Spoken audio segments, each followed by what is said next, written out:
Oi poeta, oi poetisa, seja bem-vindo aqui ao meu canal, de volta ao canal Um Chá com Murilo. Eu sou Murilo Guimarães, eu tô aqui para bater um papo com você sobre coisas que me interessam. Esse aqui é meu lugar de fala, é meu lugar confessional. Eu vou trazer para cá assuntos que acho que são relevantes para mim de uma forma a mais tranquila possível. Eu não quero aqui dar aula a ninguém, nem pretendo ser um divulgador científico. Antes da gente continuar a conversa, eu vou lhe pedir logo para se inscrever nesse canal, deixa um like aqui ao vídeo, um comentário sobre o que você for achando da conversa, manda adiante aí para as pessoas que gostam de falar sobre temas ligados à cultura, à política, à sociedade, porque esse vai ser um canal muito terapêutico para mim, mas acho que ele pode ser também terapêutico para você, pelo menos essa aqui é a ideia. Só vou falar de coisas boas, coisas de que eu gosto. Eu estou em Lisboa, Portugal já há algum tempo para finalizar o meu doutorado em antropologia.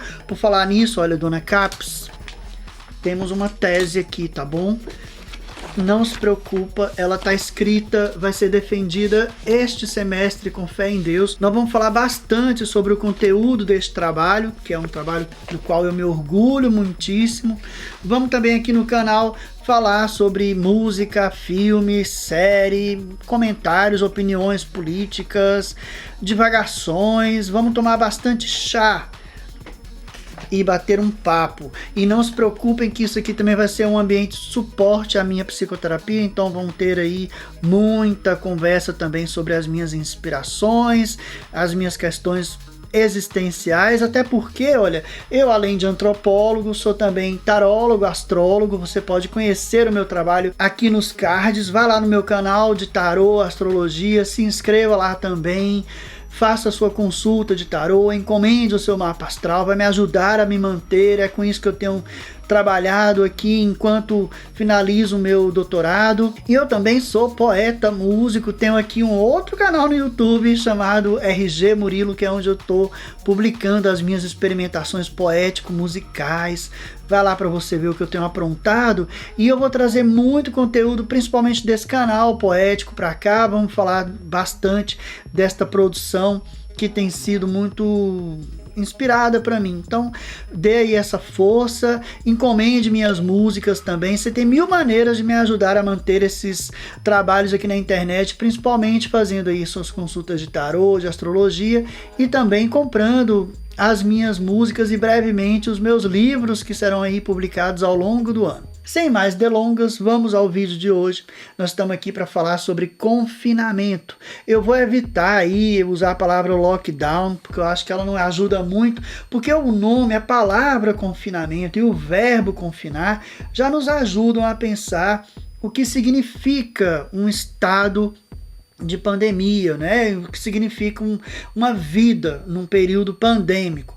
Confinamento tem a ver com restrição de liberdade, uma restrição temporária coordenada por um poder, né, uma instituição de poder, o Estado, né, e ele é obviamente algo que restringe o nosso direito de ir e vir. Ele é uma intervenção, né, do poder instituído sobre o nosso direito de transitar, de sair de casa e de transitar pelas vias públicas. Aqui, ó, segundo o Priberam, eu tô com as notinhas aqui, vou sempre conferindo, tá? Segundo o Priberam, confinamento é o ato ou efeito de confinar ou de se confinar. Isso aqui é interessante, porque é uma ordem estatal, mas é também um pacto. Aqui em Portugal você teve a instituição de uma norma que punia aquelas pessoas que desobedecessem as regras do estado de emergência. Chegaram a ser presas aqui em abril 189 pessoas por desobediência, né? Então é o ato de confinar aquele que é imposto, mas é também um pacto, né? As pessoas, tendo as condições oferecidas, elas vão aceitar se submeter a esta norma que é temporária. E é uma discussão muito importante aqui para Portugal, esse caráter temporário e o que significa estar se confinado num período democrático, né? Numa democracia. Isso é interessante. Porque aqui, olha, o confinamento é isto, né? Estar em um lugar fechado ou impossibilidade de sair, geralmente por razões de saúde ou segurança.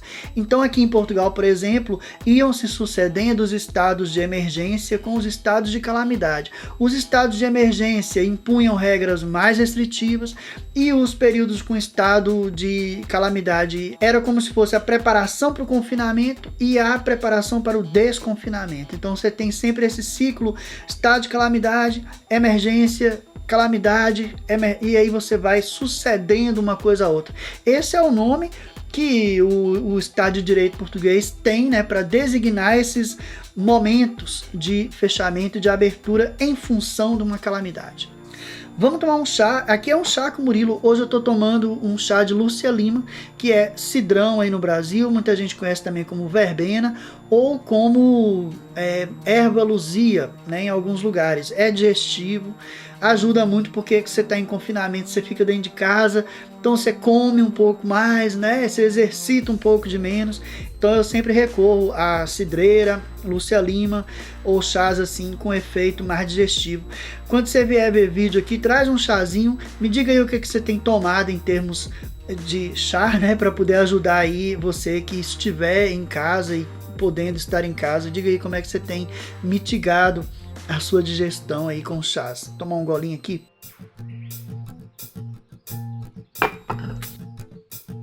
Então é isso, né? E o confinamento ele tem a ver também com isolamento, né? Clausura, isolamento, retiro, né? Interessante pensar que é um estado, né? Um estado de vida em que mesmo que você divida a casa com pessoas, você está muito mais ensimesmado, né? Muito mais voltado para si mesmo. Uma situação que nem todo mundo suporta bem, né? E aí que eu acho que eu vou entrando aqui na experiência portuguesa. Eu não vou falar da minha experiência pessoal aqui, eu vou falar da experiência portuguesa. Porque eu acho que é interessante agora que o Brasil está discutindo muito se entra e como entra, né? Como é que vai ser o lockdown, como está chamando, mas o confinamento, a ação do Estado no período, ele pode ser bem interessante para ver se os rumos que o Brasil está tomando são os melhores ou se as medidas deveriam ser outras, né? E quanto tempo essas medidas precisam durar para ter um efeito em face a um vírus que se multiplica, se prolifera rapidamente. Então, assim, Portugal, a primeira notícia, né, da infecção foi no iniciozinho de 2020. Então, no final de fevereiro já se discutia a necessidade de fechamento das escolas, dos setores de diversão, né? Eu moro aqui em Portugal num bairro turístico e, portanto, os bares, os restaurantes logo começaram a se pensar o fechamento. E as escolas, então dia 8 de março houve o fechamento das escolas e aí me impactou. Foi aí que eu me dei conta que tinha começado um confinamento. E ali as regras foram aos poucos se encrudecendo. Então fecharam-se as escolas, depois os restaurantes, as discotecas e por aí vai. E aí, gente, esse primeiro grande estado de emergência, que ele ocorreu em 3 prolongamentos, porque ele foi instituído para 15 dias, mais 15, mais 15. Então ele durou ao todo 45 dias o estado de emergência, ou seja, de fechamento total do país, né? Você não podia sair de casa, se você tivesse a condição de trabalhar a partir de casa, você estava impedido de sair por mais de um tempo, assim, quer dizer, você podia sair, fazer o que eles chamam aqui de passeio higiênico, que é dar uma volta, fazer uma ginástica, levar o cachorro para passear, ir ao mercado, voltar, ou seja, nas redondezas da sua casa você pode sair. O que você não pode fazer é se aglomerar, nem ficar de bobeira. Você não pode sentar num banco de praça, você não pode ficar de bobeira, você pode transitar, né? E assim, as pessoas que ou aglomeravam-se ou ficavam de bobeira pela rua, elas foram chamadas à lei, né? Em abril foi dito aqui que 189 pessoas foram presas, obviamente por pouco tempo, né, em função da desobediência às regras do estado de emergência. Esse estado de emergência, quando ele foi instalado, o governo tomou providências econômicas e sociais para mitigar os efeitos, né? Então, por exemplo, uma medida importantíssima foi a abertura por meio do Ministério da Segurança Social de uma linha de crédito, né?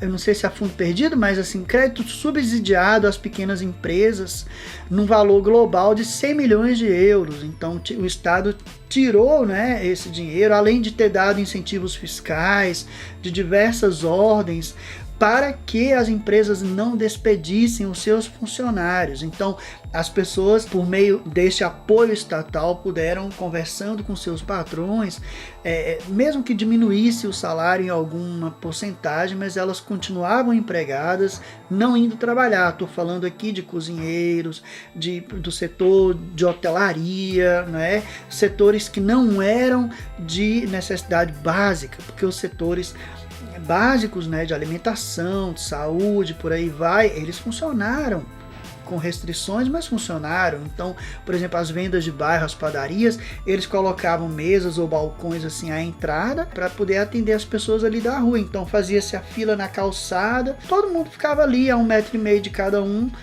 e eram atendidos ali pela porta mesmo, né, do estabelecimento, de forma que a economia não para a 100%, as pessoas transitam para trabalhar nos supermercados, nas farmácias, nas padarias, né? nos hospitais, nas clínicas. Então, diversos setores continuam trabalhando, o setor agrícola, né? Tem que produzir alimentos. Então, uma outra medida importante, além dessa de apoio a pequenas e médias empresas, foi também o de reconversão industrial. Então um conjunto, né, de setores industriais passaram a fabricar insumos para a pandemia, máscaras, álcool em gel e por aí vai, né, para suprir a necessidade das pessoas de consumirem esses bens também. E isso também é interessante porque logo a seguir, o governo também baixou uma norma que limitava o lucro sobre esses produtos, ou seja, não permitia a especulação no valor de cada um desses produtos. Então, claro que isso fazia com que a fábrica operasse, né, pagava ali o que tinha que pagar, mas ela não podia lucrar demais com isso.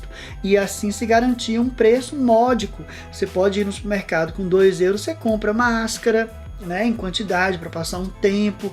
Mesmo as máscaras, aquelas H95, né, que elas são mais protetoras, também não tem um custo alto. O álcool em gel você compra meio litro por 2 euros no supermercado. Então é abundante e é algo acessível. Bom dizer também que no início, quando isso ainda não estava bem organizado, claro que as pessoas entraram em algum pânico. Então teve gente que estocou papel higiênico. Quem não se lembra, né, das prateleiras de papel higiênico vazias? Cria-se esse estado de pânico, mas logo isto digamos assim, acalmado, né, em função de uma ação de Estado. É isso que eu quero dizer. Eu quero falar sobre duas coisas aqui hoje: a importância da ação estatal e depois a necessidade de os estados de emergência, ou melhor, os períodos de confinamento, eles serem prolongados. Eu vou falar para vocês, esse de março, ele durou até maio.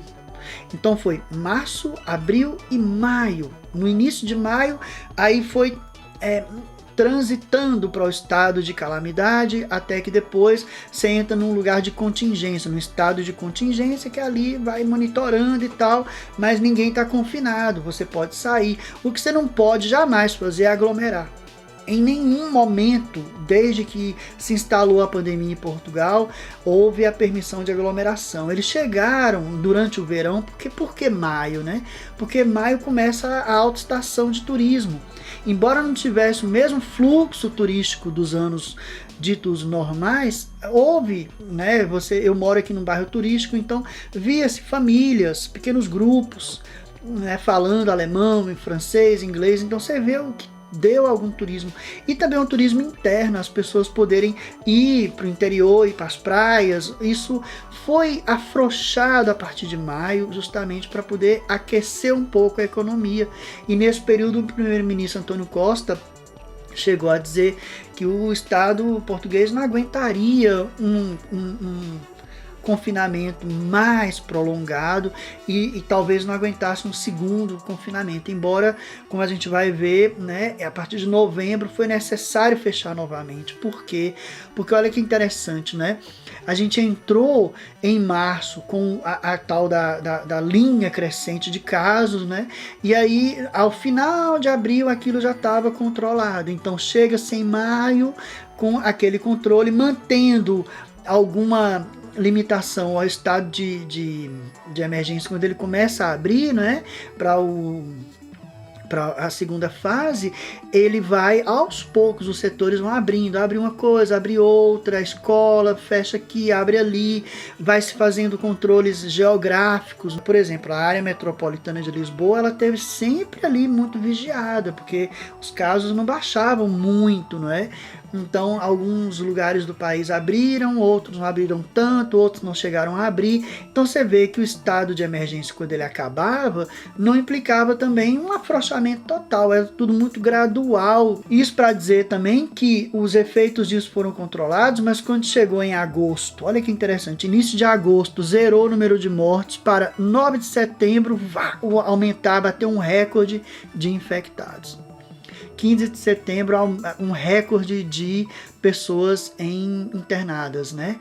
E aí você vê a retomada do debate acerca de um novo contingenciamento, de um novo estado de emergência, que vai durar todo o mês de outubro, mesmo com os números crescentes, mas era importante ainda, né, se discutir muito bem, até que em novembro fecha-se de novo, e aí se estabelece um calendário que vai respeitar o Natal e o Ano Novo. Então você fechou ali na segunda quinzena de novembro, todo mês de dezembro até 23 de dezembro, quando as pessoas foram autorizadas a transitarem pelo país, irem visitar os pais, os avós no interior ou vice-versa, né? E depois fecharia novamente em 7 de janeiro. E nós estamos fechados desde então. E aí você tem os efeitos do Natal e Réveillon, que se sentiram ao longo do mês de fevereiro todinho, com um número de mortes estrondoso, porque você tem, ao longo do primeiro estado de emergência, e durante todo o período, né, uma média assim de dezenas de mortos, né, até que chegou a zerar em agosto. Mas e quando voltou, né, do Natal, chegou-se aqui durante fevereiro a centenas de mortes, né? Então é um número estrondoso para Portugal, que é um país de população muito pequena, são 10 milhões de pessoas. Então é realmente um número assombroso, né? E assim, o estado de emergência agora começa a baixar e já se discute, se debate uma abertura em 12 de março, um começo, né, de abertura, a saída do estado de emergência e, portanto, o afrouxamento das regras, para já pensando provavelmente aí o próximo verão também, como é que vai ser.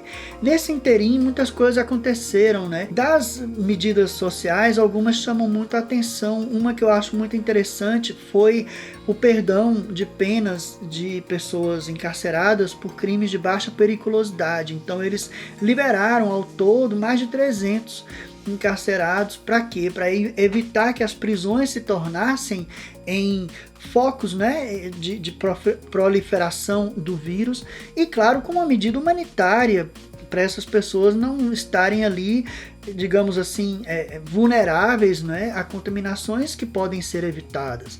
Além disso, também toda uma ação junto aos idosos, principalmente aqueles que viviam em lares, que eles chamam lares, são os abrigos, os asilos, né? E houve também um apoio às pessoas em desemprego, porque obviamente que o efeito sobre a economia se fez sentir. Já agora, já ultrapassa, ou não sei se já bateram os 3 bilhões de euros de custo, né, da pandemia para o Estado português. É muito, sabe-se que é muito. O desemprego aumentou muitíssimo, o PIB caiu muito. Isso é o esperado. Mas nenhuma recuperação econômica ela é possível, digamos assim, com um país em luto, né? Um país enlutado. Não faz sentido manter a economia como se nada tivesse acontecendo, sem que você tenha depois as condições de retomada.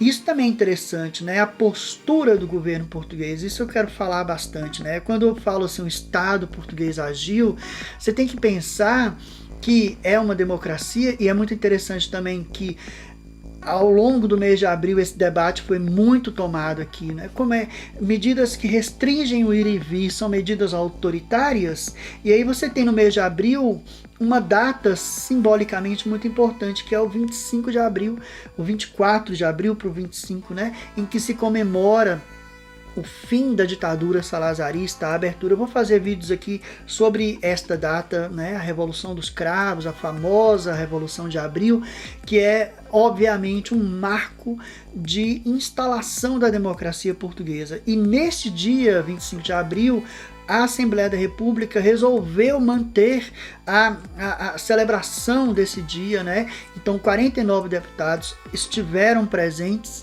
presencialmente na Assembleia para fazerem o rito de, que eles chamam aqui, assinalar a passagem da data, e no 1º de maio os trabalhadores foram à Avenida Liberdade aqui em Lisboa, com máscaras, com o distanciamento devido, e fizeram também ali a manifestação anual pelo Dia do Trabalhador. Tudo isso porque as esquerdas, né, que governam o país tiveram que responder no sentido de dizer: isso daqui não é permanente, não é intenção do governo manter as pessoas enclausuradas, restringir qualquer outra liberdade que não a liberdade para ir e vir.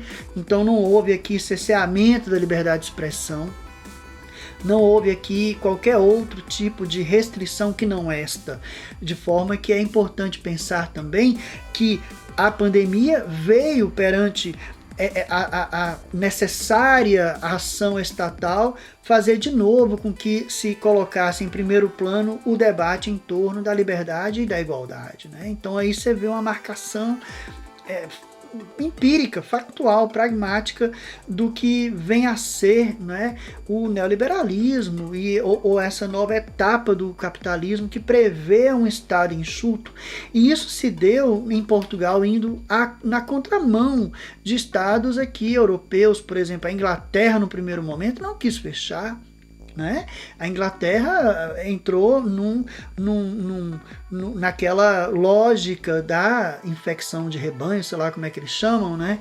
E isso foi uma coisa temerária e que só acabou quando o primeiro-ministro, que é de extrema-direita neoliberal, o fulaninho que eu não quero nem lembrar o nome dele, que eu me esqueci agora o nome daquela figura, eu vou colocar a imagem dele aqui, quando ele infectou-se de Covid e foi atendido pelo Sistema Nacional de Saúde inglês. E ali foi que a política mudou. Você tem uma ideia, né? A Suécia também, que manteve também tudo aberto, a população, antes do governo, resolveu se confinar, né? Porque viu que aquilo ali não fazia sentido. Mesma coisa de Itália, com grande influência da extrema-direita, também quis manter o Estado aberto. Até vocês viram o que aconteceram no Brasil, foi muito noticiado. Mesma coisa com outros países, com um governo mais à direita neoliberal, né? Então aqui em Portugal não. Assim que a coisa começou a ganhar um corpo, eles fecharam. E aí é preciso destacar esta ação coordenada, orquestrada entre o primeiro-ministro António Costa, do Partido Socialista, que governa amparado por uma coligação que ganhou o apelido de Geringonça, né, que é composta pelo Partido Comunista Português, pelo Bloco de Esquerda, pelo Partido Ambientalista Os Verdes e pelo Partido Animais e Natureza, que são partidos, e o Partido Livre, que agora está sem deputado, enfim. E, de qualquer maneira, é uma coligação à esquerda, que se coloca à esquerda e que defende pelo menos uma política econômica social-democrata, vamos colocar assim. Os partidos de direita que não estão no governo sempre colaboraram. A Assembleia da República nunca impediu a instalação de um estado de emergência, né? E isso é interessante dizer porque mostra todo o Estado, toda a governança voltada para isso.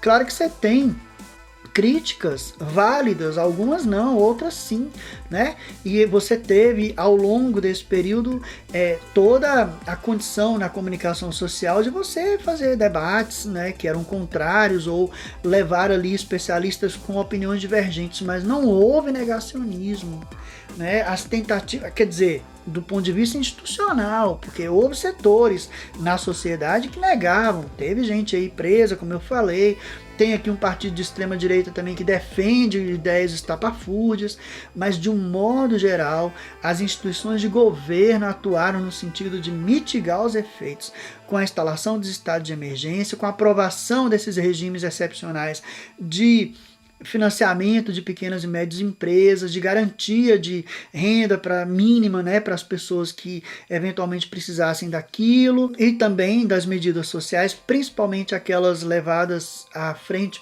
pelo Ministério da Saúde, na figura da ministra da Saúde, a senhora doutora Marta Temido, né, e que sempre tiveram uma comunicação, né, muito efetiva, muito esclarecedora, muito tranquilizadora, tanto da parte do primeiro-ministro Antônio Costa, como do presidente da República, o professor Marcelo Rebelo de Souza, impecável, né, porque o presidente aqui ele tem internamente essa função de representar os anseios, ele de certa forma ele precisa estimular ou cultivar uma política de proximidade, é uma identificação bastante emocional e ele foi impecável, nunca criou celeumas, né? Claro que o diálogo dele com o primeiro-ministro é um diálogo conflituoso, um quer abrir um pouco antes, outro quer abrir depois, mas tudo isso feito com muita transparência.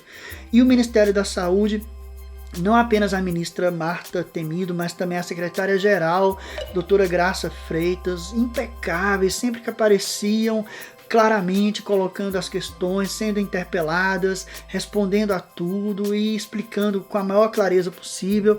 Fizeram uma autocrítica sobre a abertura durante o Natal, porque os efeitos foram sentidos. E isso me leva agora a pensar sobre a ação individual, né? As pessoas que têm muita dificuldade, eu compreendo e assim, eu sou solidário às pessoas que sofrem durante a pandemia, mães e pais com crianças em casa, mulheres vítimas de violência doméstica, essas sim precisam de um amparo especial. Mas eu quero falar assim, crianças e mulheres, né, vítimas de violência, mas assim, de um modo geral, as famílias não têm tido, assim, eu acho, uma boa vontade suficiente para se adaptarem, né? Por exemplo, no Natal, custava inventar um jeito novo de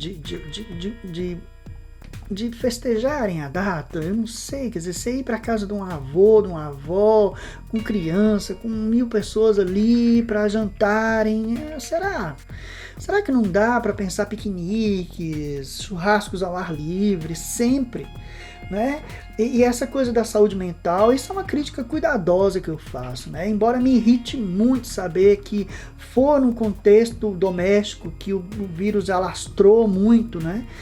Isso me deixa irritado, mas eu compreendo que é preciso tratar da saúde mental das pessoas. Acho que falta uma criatividade das pessoas para se adaptarem a essa contingência e criarem meios de estarem juntos sem colocar a saúde das pessoas em risco. Isso para mim é um dado importante. Mas de qualquer maneira, é muito fundamental a gente entender que não dá para passar por uma pandemia desse nível, desse tipo, sem uma ação estatal firme e principalmente comprometida com a saúde pública.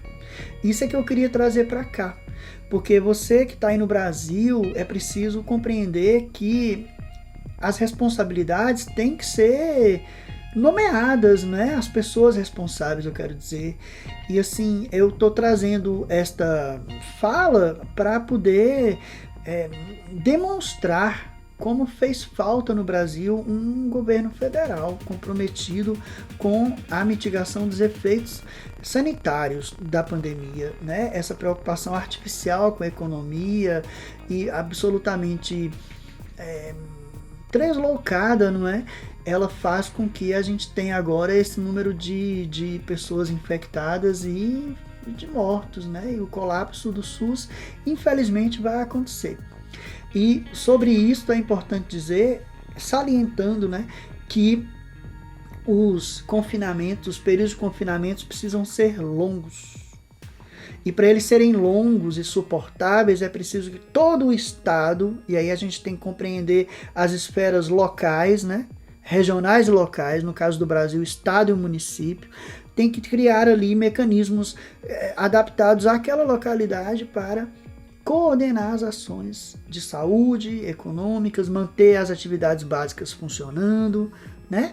As pessoas em casa com auxílio financeiro, né? As empresas com auxílio financeiro também para não fecharem totalmente e poderem pagar os seus funcionários, e principalmente nós compreendermos que no Brasil faltou Estado, quando o Brasil é um Estado enorme, sei eu, mas perfeitamente preparado para passar por esse período de forma racional e de forma a não vivermos o que a gente está vivendo agora. Esse vídeo é mais um registro inconformado de alguém que, estando fora do país, né, pode ver quão irresponsáveis têm sido os gestores federais nesta matéria e o quão têm sido irresponsáveis também os legisladores, e vou dizer também a Suprema Corte, que não estão atuando no sentido de obrigar o gestor público a colocar em prática políticas sociais e econômicas que ajudem os brasileiros e brasileiras a passarem por isso,